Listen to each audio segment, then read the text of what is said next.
Saudações e bem-vindo. Nos próximos minutos vamos conversar com o grande mestre Naguib, o grande pintor moçambicano bem conhecido aqui na praça. Com o mestre Naguib, queremos perceber os contornos à volta da requalificação do cemitério São Francisco Xavier, ou seja, mais conhecido, portanto, pela designação de cemitério da Ronil, aqui na capital do país. É uma informação que acabou vindo a público, não passa muito tempo, e a revelação coincide precisamente com o lançamento das celebrações dos 138 anos da cidade de Maputo. É uma celebração que acontece a cada 10 de novembro. Mestre Naguib, bem-vindo. Muito obrigado pelo convite. Obrigado, é sempre grande simpatia da vossa televisão convidar-me para de vez em quando vimos conversar sobre o pulsar da nossa sociedade. Obrigado pelo convite. O mestre Naguib é um dos mentores, portanto, da requalificação do cemitério São Francisco Xavier. Quando é que isto começa a ser pensado? Pois, isto teve muitos contornos, porque houve uma altura, aqui há uns 15, 20 anos atrás, não chegou ainda a 20, né? Mas por volta disso, houve várias pessoas, quando começou aquele vandalismo, a ser denunciado o vandalismo de cemitério, houve várias pessoas, vários grupos empresariais que propuseram-se a fazer coisas ali. E o que é que acontece? Acontece que houve gente que quis fazer prédios ali. Houve pessoas que quiseram fazer condomínios. Pessoas e grupos que quiseram construir condomínios. Houve até propostas de se fazer um grande centro comercial. Houve outras propostas até de fé, quer dizer, por exemplo, a IURD chegou a propor para que ali que se fizesse a igreja, o Cenáculo da Fé, que fosse feito ali. Quer dizer, foram apresentados, para além destes que eu me lembro, muitos outros projetos foram apresentados ali. Mas todos eles foram indeferidos. O governo, o Estado, não aceitou que se fizesse qualquer coisa dentro deste... Na altura, estávamos a conversar uma vez, eu e o Calano da Silva, e estava vivo ainda na época, e começámos a sonhar também a parte da cultura. Começámos a dizer, olha, Malangatana está ali, Zé Craveirinha está ali, Ricardo Rangel está lá, Bertina ninguém conhece, blá, blá, blá.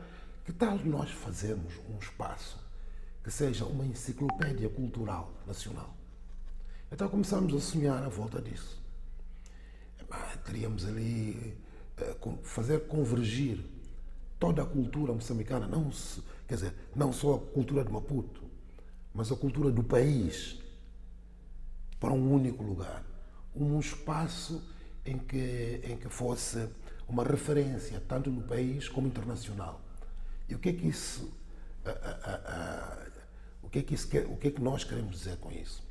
Porque, por exemplo, chega alguém, quer saber o que é Psiquelecadana.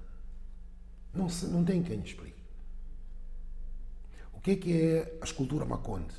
Ninguém quem tem de explique. Que sonhos são esses chamados cestaria? O que é a cestaria moçambicana? O que é a cerâmica moçambicana? O que é... Bom, arranjar um centro em que tudo isso estivesse ali convergido. Os grandes músicos que já nos deixaram, que tanto do norte, do centro e do sul, não estão representados, as pessoas saem, morrem e não deixam um legado físico. Então, fazer um memorial de toda esta gente que dignificou Moçambique na área da cultura, em que todos estejam num único espaço. E dentro desse espaço, transformar esse espaço também, para além de um espaço de diversão, transformar num espaço educativo. Então, o que seria esse espaço educativo? Por exemplo, dentro do projeto temos uma livraria, biblioteca e um espaço de investigação, em que as pessoas, todos esses saberes da cultura, estivessem todos no espaço de investigação cultural. Então, criar um edifício em que houvesse toda essa, essa, esse estudo. A gente tem o ARPAC, mas o ARPAC, conforme é muito difícil lá ir procurar, etc, etc. Temos coisas escritas na UEM, mas também é muito difícil lá ir. Quer dizer, converger toda essa ciência do saber cultural num único espaço. Portanto, está iminente, com a requalificação do cemitério São Francisco Xavier, o ponto de convergência das culturas moçambicanas. Exatamente. Para além disso, criar uma galeria de arte, criar uma galeria de artesanato, onde não tínhamos só o artesanato de Maputo, mas o artesanato internacional. Aliás, o internacional do Rovuma Maputo, ali. Criar um espaço multiusos, por exemplo, na área do cinema, na área do teatro, na área da música, na área de todas as diversas áreas culturais. Nós temos aqui eu trouxe-te enviei-te o projeto. Por exemplo, iríamos fazer um navio negreiro, em que daquele navio negreiro, com arquibancadas à volta, entendes? Lembrando quais foram as nossas origens e o que é que se passou connosco. Iríamos fazer um teatro muito bonito, portanto, que seria a área do drama, do cinema, da declamação, da poesia, etc, etc. Teríamos outras áreas que por exemplo, teríamos um espaço gourmet em que se pudesse saborear todo o tipo de comida moçambicana. Não existe. Uma pessoa quer comer comida da Zambésia, quer comer comida de Nampula, comida de Tete, comida da Beira, comida de Chimoio. Não existe. Então, iríamos fazer um espaço de gastronomia nacional. Para além disso, teríamos outros espaços de formação. Queríamos fazer um espaço para se fazer ateliês de talento. Há muita gente que quer pintar, há muita gente que quer esculpir, há muita gente que quer fazer gravura, há muita gente que quer fazer coisas manuais, mas não tem um local de aprendizado. Não o aprendizado clássico de escola, mas o aprendizado de talento. Muita gente quer dançar, desde a dança clássica até a dança tradicional. As diversas danças deste Moçambique, desde o Nganda, do Niassa, até o Xigubu de Maputo. Há muito tipo de dança. Fazer uma outra escola também de talento, de música, em que vai se ensinar desde a música clássica até a música tradicional. Quem quer aprender a tocar timbila, quem quer aprender sansi, quem quer aprender, é ali que vai aprender. O espaço não vai ficar tão pequeno assim para muitas coisas? Não, porque são pequenas construções que vão ser feitas.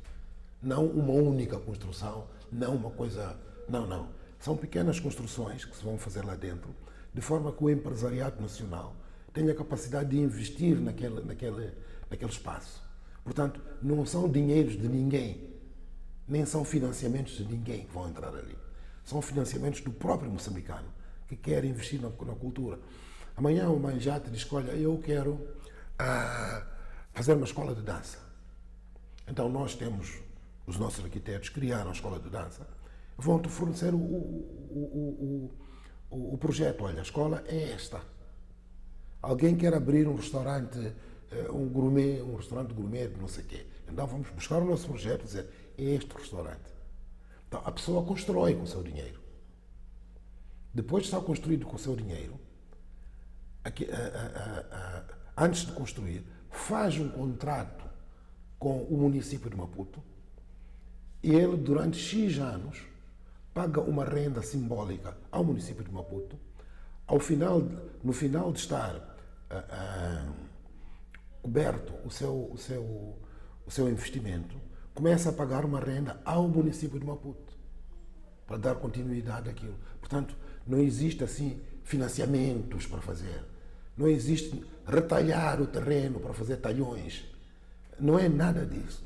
Quer dizer, houve quem tivesse ouvido falar, não viu o projeto e resolveu escrever que aquilo é um grande negócio.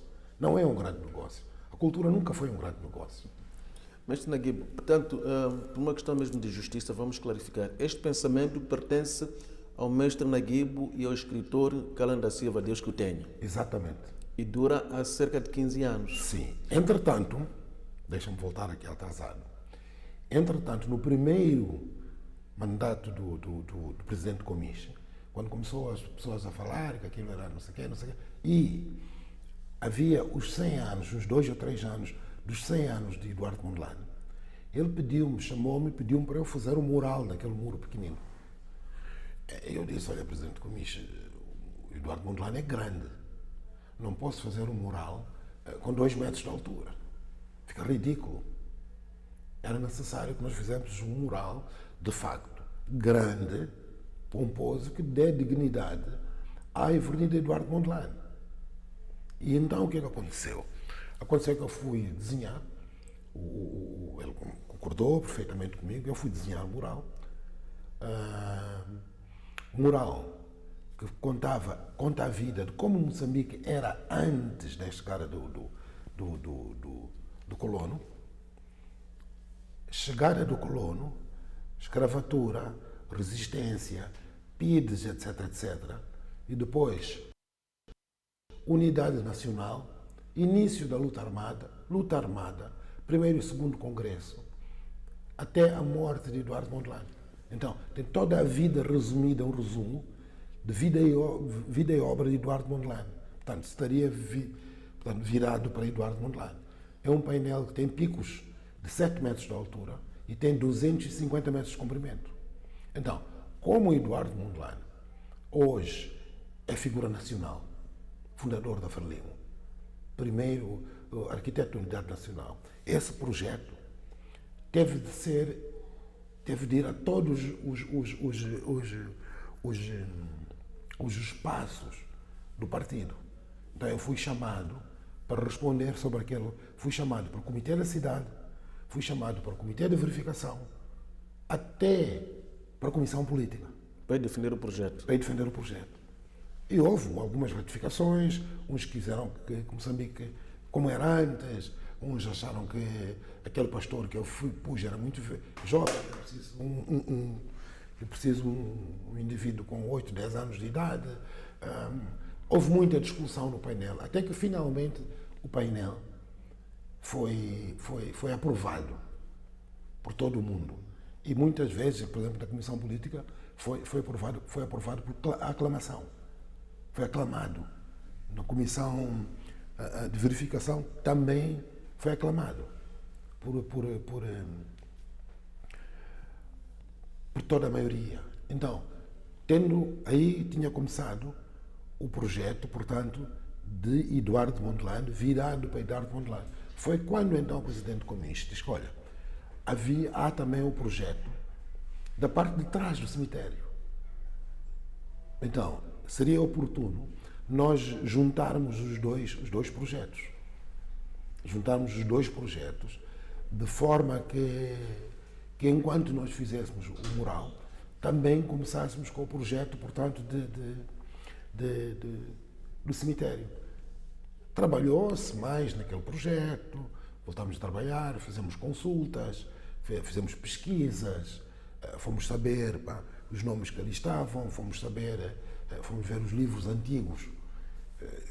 Não te esqueçamos que o cemitério foi encerrado em 1954, portanto, 71 anos atrás. E os livros que lá estão envelhecidos, alguns amarelecidos, outros já partiram, outros já estão colados uns com os outros por umidade e má conservação. Pronto, mas fomos à frente, fomos atrás e fomos várias vezes ao cemitério, fizemos várias pesquisas, conversamos com aqueles jovens todos, tentamos conversar várias vezes, chegamos a conversar com 2 ou 3 embaixadores que aqui passaram de Portugal para ver como é que nós podíamos, em conjunto, porque na verdade ali 99,9% das pessoas enterradas, repara que estamos a dizer o cemitério de 1800 e qualquer coisa, eu já não me lembro aqui quando ele foi aberto aquele cemitério, mas pronto, primeiro foi da Fortaleza, depois de São Timóteo, portanto foi aberto em 1886, quando se começaram a pôr lá as primeiras pessoas, e foi encerrado em 54. Portanto, é uma coisa muito antiga. Então todo esse fomos várias vezes ao arquivo histórico, ver como é que as coisas estão, o que era, o que não era, investigamos tudo isso. E pronto, dali fez alguma, na altura do presidente Comis, fez-se algumas consultas comunitárias, falou-se, discutiu-se. Eu próprio também participei nas consultas comunitárias, dizer que eu tive uma reunião com o arcebispo de Maputo, mais o clérigo todo de Maputo que aqui estava. A única pessoa que faltou, porque não estava cá, foi o bispo de Maputo, ali por uma questão de consciência que eu fiz isso, por uma única razão. O cemitério chama São Francisco Xavier, tem uma igreja católica lá. O cemitério era da igreja católica. Então eu achei por bem ir falar com a igreja católica. E a igreja católica, quando eu apresentei o projeto, quase que pulavam de alegria. Todos os que lá estavam pularam de alegria. Disseram, que maravilha que você quer fazer aqui. Queremos entrar no projeto. E eu perguntei-lhes como é que vocês querem entrar. Não, gostaríamos de pôr aquela capelinha de novo a funcionar. Eu não vejo inconveniente, porque nós estamos abertos. O Conselho Municipal está aberto a todas as ideias. Mais ainda, Sr. Naguib, nós queríamos que você fizesse, dentro desses pavilhões os pequenos pavilhões que vai fazer um pequeno pavilhão que a Igreja Católica quer oferecer ali ao cemitério São Francisco Xavier, quer oferecer ao município de Maputo todo o espólio dos 2 papas que estiveram em Moçambique, o Papa João Paulo II e o Papa Gregório. Nós queremos oferecer ao município de Maputo como demonstração de boa vontade da Igreja Católica. Mais ainda, Sr. Aguirre, nós gostaríamos de, antes de se começarem as obras, antes de começar a fazer a exumação dos ossos, gostaríamos de realizar uma missa de finados, com a imprensa a acompanhar. Queríamos que o Sr. Naguib convocasse a imprensa e o Sr. Bispo vai fazer uma missa de finados, porque nós queremos estar associados a esse projeto. Achamos este projeto extremamente interessante. Já houve outros cemitérios que, pronto, não houve nada disto, simplesmente construíram em cima do cemitério, dos mortos, mas nós queremos e estamos com disposição e vimos a vossa boa vontade e vimos que vocês estão a fazer algo inédito e nós queremos entrar no inédito e com respeito. Está claro, portanto, aquilo que motivou os contatos com a Igreja Católica. E em relação aos 3 embaixadores portugueses? Nunca mais tivemos nenhuma resposta. Mas por que tiveram contato com embaixadores portugueses e não de outros países? Há alguma razão, de certeza? Sim, a razão é exatamente que 99,9% das pessoas ali enterradas são portugueses. A maioria são os portugueses. São os filhos dos portugueses que estão ali. Quando eu falo que no universo de 1000 pessoas enterradas, 998 pessoas são portuguesas, a grande maioria é portuguesa. Então nós não podemos mexer naquilo que é de Portugal sem o consentimento de Portugal. Quer dizer, não que fisicamente é de Portugal, mas moralmente é. Moralmente, Portugal tem que cuidar dos seus filhos lá fora. Então nós tivemos esse cuidado. Aliás, esta semana, o próprio presidente do Conselho Municipal vai de novo enviar uma carta à Embaixada de Portugal e a nossa Embaixada de Moçambique em Lisboa vai também fazer comunicados aos portugueses que tenham tido um familiar ali. Então está-se a ter muito cuidado com a sensibilidade das pessoas. Portanto, o que antes nunca aconteceu. Mas, Naguib, e em relação às obras referentes ao arquiteto da Unidade Nacional, o Dr. Eduardo Mondlane, em que pé é que está isso? Quais obras? Falou de algumas obras sugeridas, portanto, pelo antigo presidente do município de Maputo, o Dr. Enéas Comis, que era preciso fazer alguma obra. Sim, quer dizer, agora ele saiu da Fica enquadrado, portanto, isso tudo fica enquadrado também no mesmo projeto. No mesmo projeto da requalificação do cemitério de São Francisco Xavier. São Francisco Xavier. Mestre Naguib, isto durou 15 anos, como disse. Por quê? Houve uma razão objetiva mesmo para o pensamento durar este tempo? Eu acho que as propostas foram indeferidas Porque nunca houve uma proposta consistente que fosse a favor de memória. Porque condomínios, casas, centros comerciais, isso não tem nada a ver com uma memória coletiva. Então, até que finalmente não apareceu mais nenhum projeto que falasse de memória coletiva. Então, foi esse projeto que foi escolhido. E quem é que desenha, portanto, o projeto para a requalificação? Eu mexo na GIB? Sim. E já está concluído o projeto como tal? O projeto está aprovado. Está aprovado e mais ainda.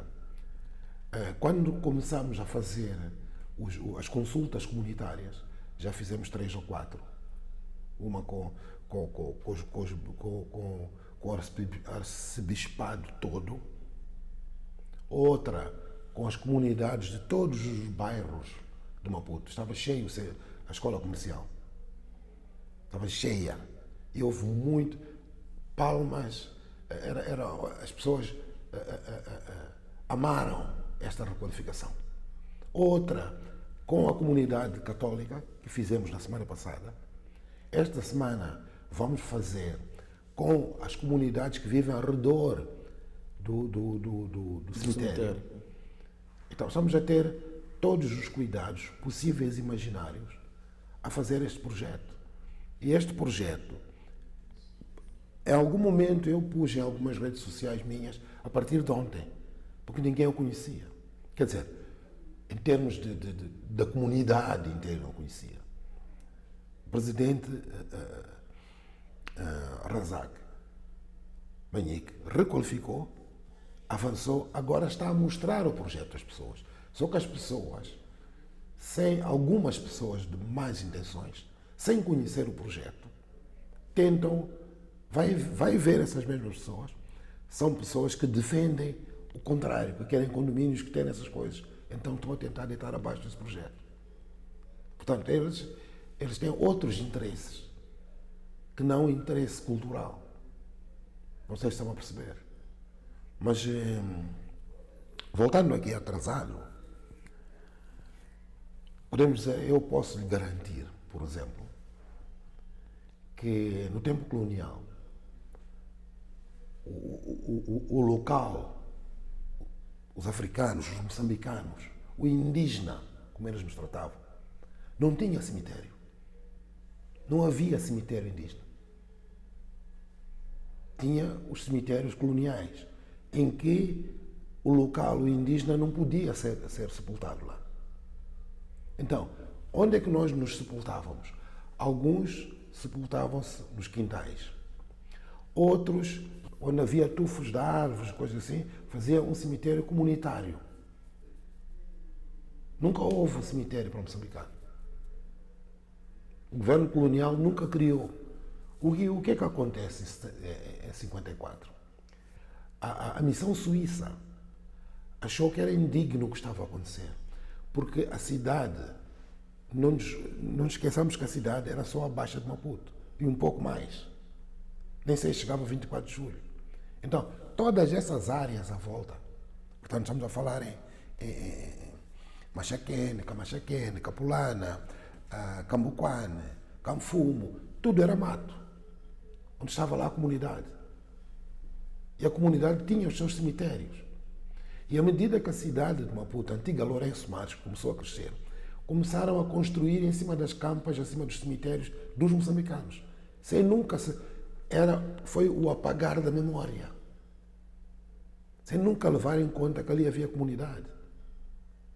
Aliás, eu posso fazer uma pergunta a todos os ouvintes aqui, os teus ouvintes. Telespectadores, neste caso. Telespectadores, ok?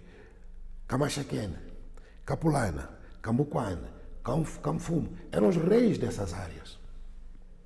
Os portugueses, para fazer seja o que for, tinham que negociar com eles.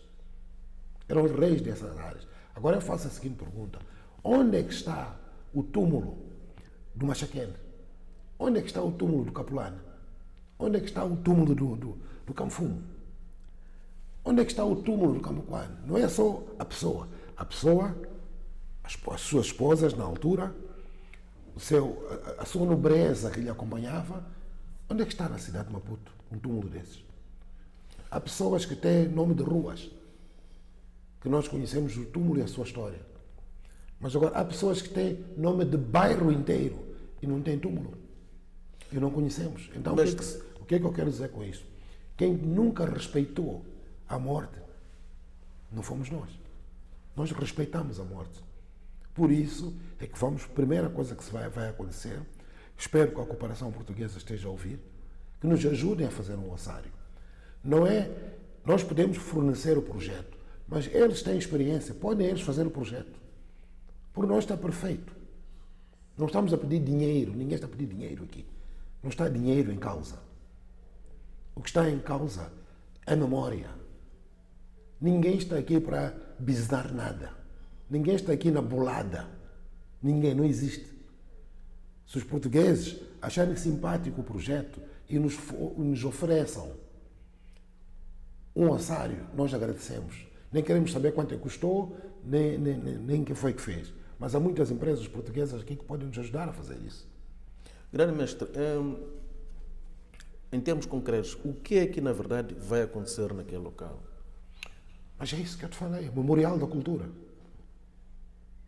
Nós vamos juntar, vamos tentar, não sei se vamos encontrar, porque aquilo foi bastante vandalizado. Eu talvez até devesse me perguntar quem vandalizou. Teria mais sentido. Porque estamos a saltar etapas. Então, em 1974, quando houve o 25 de Abril, entre 74, 75 e 76, o que é que aconteceu? Os colonos que cá estavam tiveram autorização para levar as suas coisas. Faziam contentores e levavam. A grande maioria deles foi para os cemitérios, particularmente aquele cemitério, e exumaram as ossadas dos seus entes queridos, meteram-no com os contentores e levaram de uma forma completamente arbitrária. Não só levaram isso, mas como levaram aquela arte tumular, o Jesus Cristo, a Santa Maria, não sei o que que estava cheio ali. Pegaram aquelas coisas todas e levaram para Portugal. E isso continuou a acontecer em 75 e 76. Mesmo depois de fecharmos as fronteiras com a África do Sul, Moçambique autorizava a levar coisas daquelas, quer dizer, são coisas pessoais. As coisas saíam por via da Suazilândia para ir para a África do Sul. Houve gente que fez negócio com arte tumular.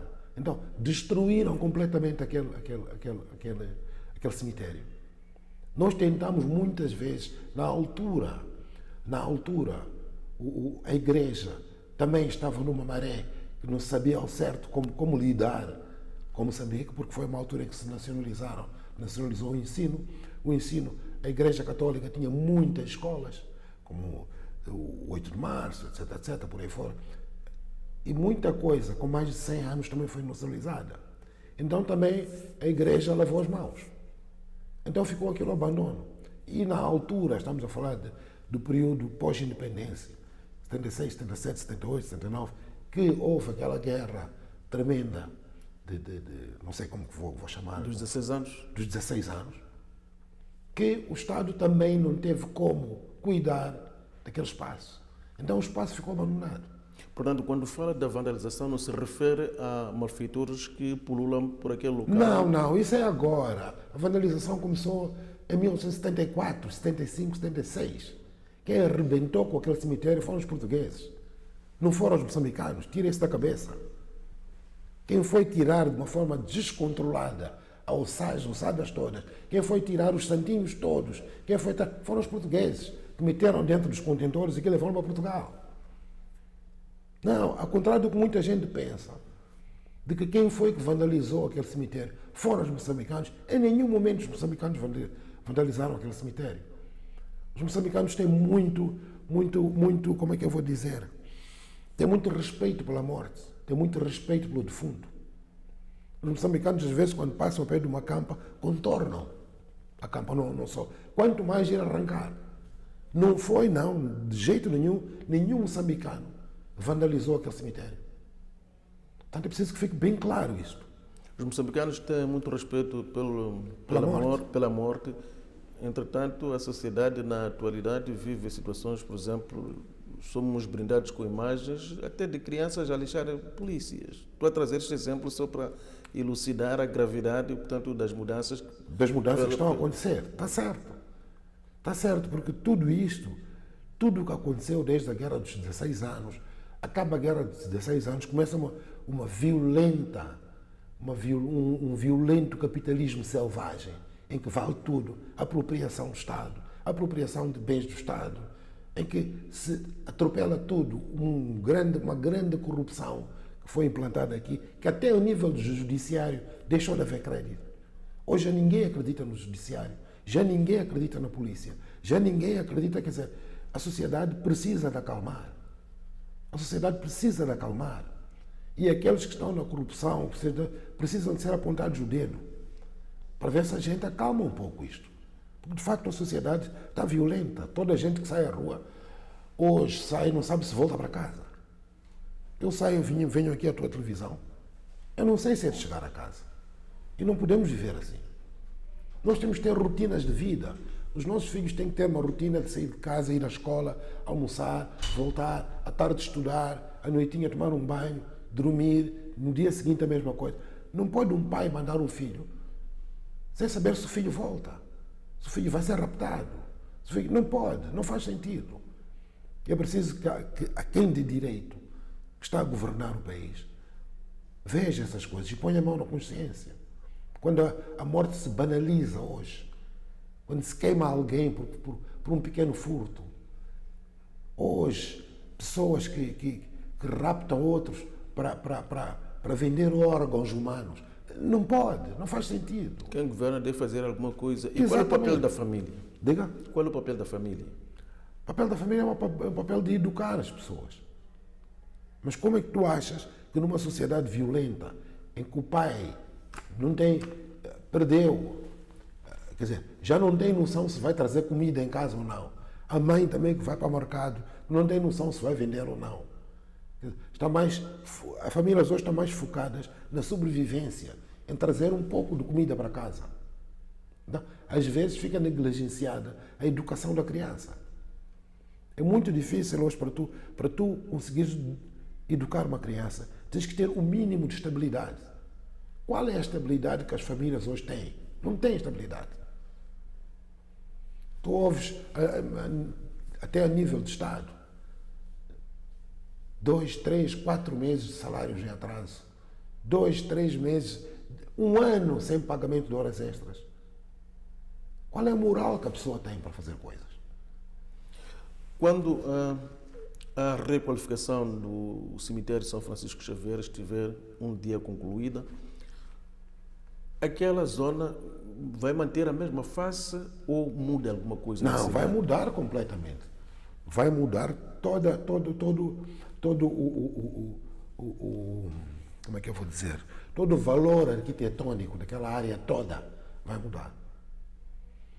Vai mudar porque vai ser um ponto de referência.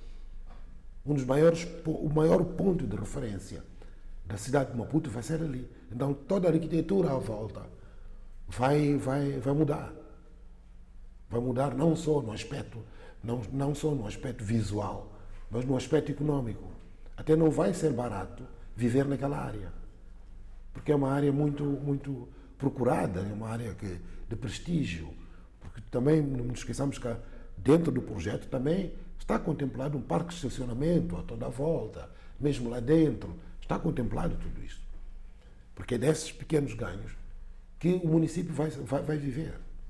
É das rendas e portanto, aquilo é património nacional, é um espaço que vai servir para este fim e em nenhum cantinho de 20 por 10 por 10 fosse dizer, olha, vamos dar ao fulano de tal isto. Não é possível. O projeto já concebido de uma tal forma para ser 100% cultural. A requalificação contempla apenas, ou seja, não contempla a outra parte, portanto, a zona maometana? Não contempla. Não contempla. Há condições nesta altura para se estimar quando é que, em definitivo, o cemitério pode estar requalificado? Eu acho que antes do final deste ano vai estar qualificado. E as obras? E as obras? Vamos ter de voltar a fazer a parte arquitetónica de novo, vamos voltar a discutir no município, as vias de acesso, tudo vai ser circular. Está a ver como é que está o Jardim Tunduro? Com curvas, etc, etc. É a mesma forma que vai estar aquele cemitério. Não vai haver quadrados, não vai haver espaços, vai ser tudo com curvas, porque é um espaço que se pretende que as famílias vão lá. As famílias têm que andar ali, têm que caminhar ali a passear, têm que ver coisas, inclusive naquelas curvas todas, vai-se fazer esculturas grandes, esculturas de 3, 4 metros, para as pessoas verem tirar fotografias. Esculturas de Psicaleca Dana, nossa escultura Maconde, nossa escultura dos nossos escultores. Vai-se fazer esculturas, vai-se fazer pequenos cantos bonitos, com cerâmica, com azulejaria, etc, etc, para as pessoas tirarem fotografias. É uma coisa, quer dizer, é um jardim cultural que nós pretendemos fazer. Um jardim cultural, de forma que as famílias vão lá visitar. Se há alguém que está a passar um filme, quer ver um filme, vai. Se há um debate que está a acontecer, é um lugar para ir no debate. Se há uma exposição de arte, as pessoas vão ver arte. Se quer parar um pouco, tomar um café, comer, não sei o quê, vai ter um espaço para isso. Se querem ver o que há de livraria, vamos convidar algumas livrarias, como a FNAC, não sei o quê, para construírem, porem ali uma grande biblioteca. Vamos fazer isso. Quer dizer, é um espaço em que... Agora, falarmos em termos de prazos, de tempo, eu acho que é embrionário porque ainda estamos a dar os primeiros passos. Quando tivermos esse pacote todo pronto, já podemos dizer, em X tempo vai estar pronto. Como é que vão lidar com o lado emocional? Dizia o mestre Naguib há pouco que o moçambicano respeita a morte, respeita os mortos. Imagina as comunidades na periferia ficarem a saber que o cemitério está requalificado e lá já contempla, portanto, aspectos bastante atrativos. Entretanto, fica isto. É um lado que funcionou como cemitério. E as pessoas ganham, digamos, algum remorso para irem para lá. Como é que vão lidar com este... Eu não sei se há alguém que ganha algum remorso se fizermos um ossário em termos de arquitetura agradável, etc, etc, que as pessoas possam lá, inclusive, ir visitar. Há pessoas que há um dia visitar o ossário só para ver os nomes, para ver se se identifica com alguém. Vai ser um espaço aprazível. Não vai ser um espaço tenebroso de morte. Não. Porque faz parte da história.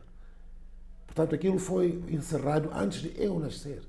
Eu nasci em 55, aquilo foi encerrado em 54. Aliás, havia muita gente, na época colonial, quando aquilo ainda estava completo, que iam passar fins de semana dentro do cemitério.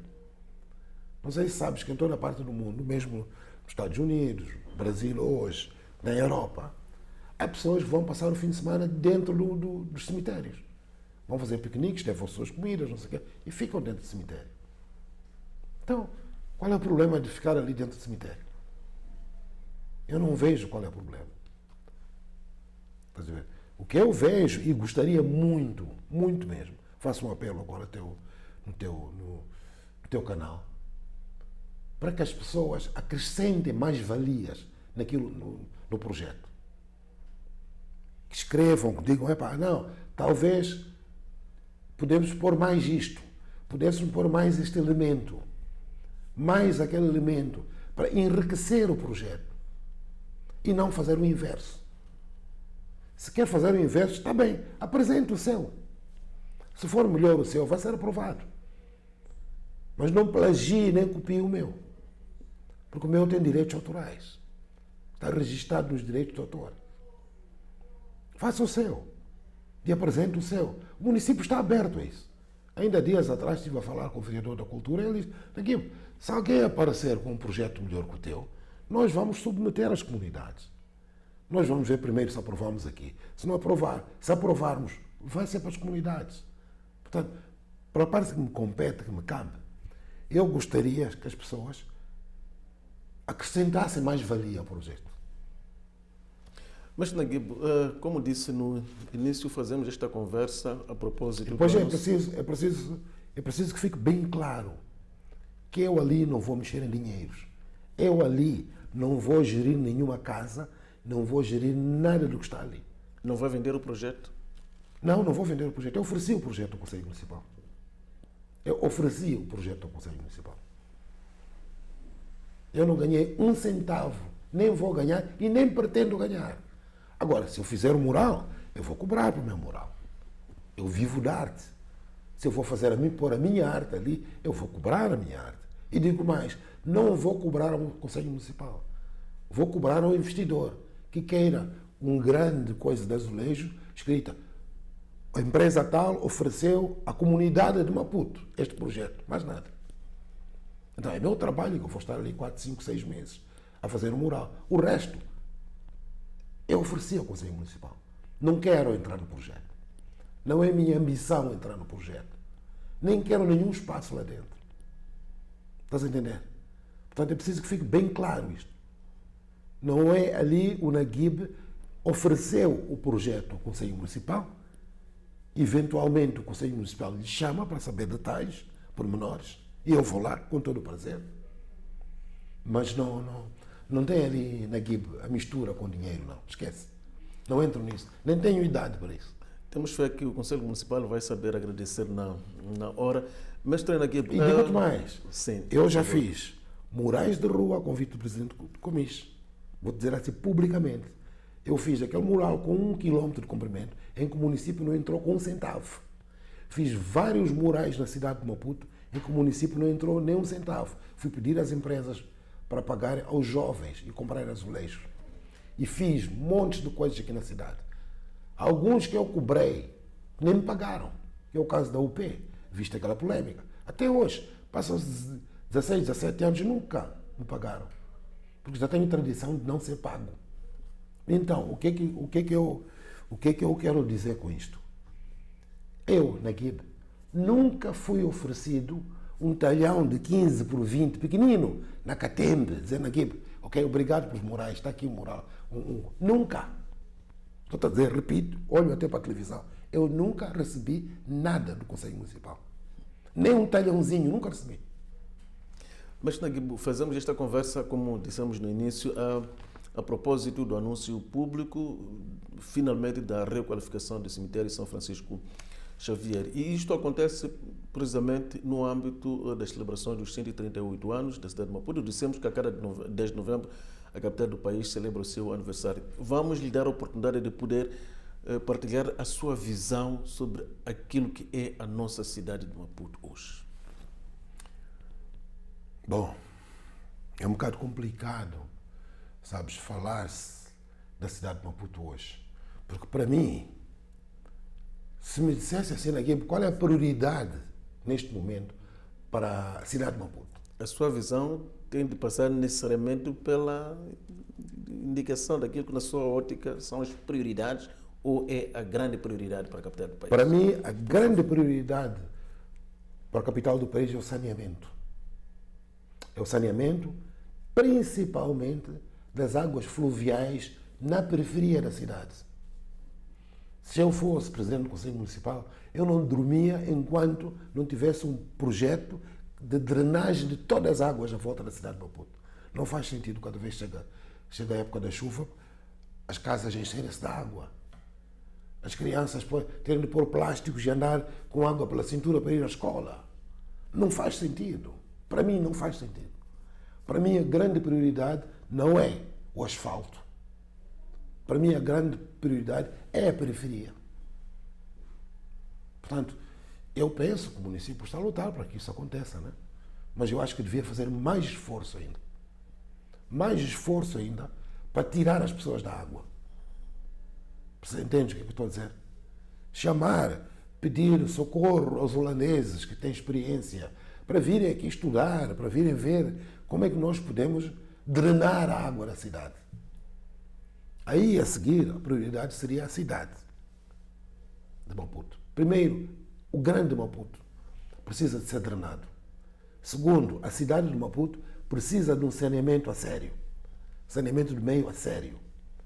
Os esgotos todos das ruas precisam estar em condições. Porque esses esgotos que não estão em condições criam águas que criam erosões nas fundações dos prédios. Então, a cidade de Maputo tem para mim, deveria ter esse projeto como prioritário. Depois vêm os outros projetos. Primeiro isso. Segundo, ou terceiro, era preciso, com urgência, urbanizar a Catembe. A cidade está muito, muito asfixiada. E para se urbanizar a Catembe, há uma coisa fundamental para urbanizar. É assim, não sei se a melhor forma, se a Coca-Cola, dando exemplo, cobrasse cada garrafa de Coca-Cola 200 meticais, não sei se seria a Coca-Cola que é hoje. Então, a ponte Maputo-Catembe precisa de baixar completamente o seu preço de travessia, para poder muitos carros, carrinhas, caminhões irem para lá, para começar-se a construir a cidade de Catembe. Quer dizer, Maputo 2, Catembe. Enquanto haver aquele preço na ponte Maputo-Catembe, aquilo vai funcionar como uma rolha. É por isso que muitos residentes da Catembe, quando vêm trabalhar na cidade, deixam os carros do outro lado. É preciso acabar com isso. Baixa o preço, põe 5, 10 meticais, não importa. Porque é melhor passarem 1000 carros por dia a pagarem 20 meticais do que passarem 50 carros por dia a pagarem, nem sei quanto custa agora, 30, 40, não sei. É melhor baixar para haver muita quantidade do que manter alto e pouca quantidade. Então, mas aquela ponte precisa ser usada. Pontes têm duração. Aquela ponte vai ter uma duração de 100 anos. Ao fim de 100 anos fica fora em desuso. Então, vamos aproveitar agora, pôr o máximo possível de carros, urbanizar a Catembe, pôr as pessoas a irem para lá, pôr as pessoas a construírem, que é para desanuviar a cidade, passar a cidade para Catembe. Em toda a parte do mundo é isto. Tu vais na Tuga, vais para Portugal, vais ver Lisboa, mas vais ver Barreiro do outro lado, Lavradio, não sei o quê, não sei o quê. É a cidade que cresceu para aquele lado. Vais ao Brasil. Puseram aquela ponte de Niterói, Rio de Janeiro. A cidade cresceu para o outro lado. Nasceu outra cidade, Niterói. Porque esvaziaram a cidade para o outro lado. Então por que nós não esvaziamos a cidade para Catembe? Temos todas as condições possíveis e imaginárias criadas. Só que há alguém que achou que não. Vamos pôr o preço alto. Preço alto, vão passar 5 carros por dia. Eu não sei se passam 100 carros por dia naquela ponte, quando devia passar 10.000 carros por dia. Ora, se aquela ponte estivesse barata e passassem 10.000 carros por dia, não era muito mais. Portanto, é preciso tirar a rolha, que se chama Ponte Maputo-Catembe, para a cidade explodir para aquele lado. E para terminar, mestre, sobre a nossa conversa, para terminar mesmo, o nosso fundo de tempo está praticamente esgotado. Pronto, para terminar, eu desejo que toda a gente continue a amar, ou que ame Maputo, como eu amo Maputo. Obrigado. Muito obrigado, mestre Naguib. Foi o nosso convidado para 2 dias de conversa, que teve como pretexto a requalificação do cemitério São Francisco Xavier, que finalmente já vai ser uma realidade depois de longo tempo que se passou. O mestre Naguib dizia aqui que é um pensamento que dura há cerca de 15 anos, sendo que é um pensamento que pertence a ele e também ao já falecido escritor Calan da Silva. Obrigado, estimado telespectador, pela preferência. Continue ligado a nós. Novas propostas ou umas propostas se seguem. Fique bem.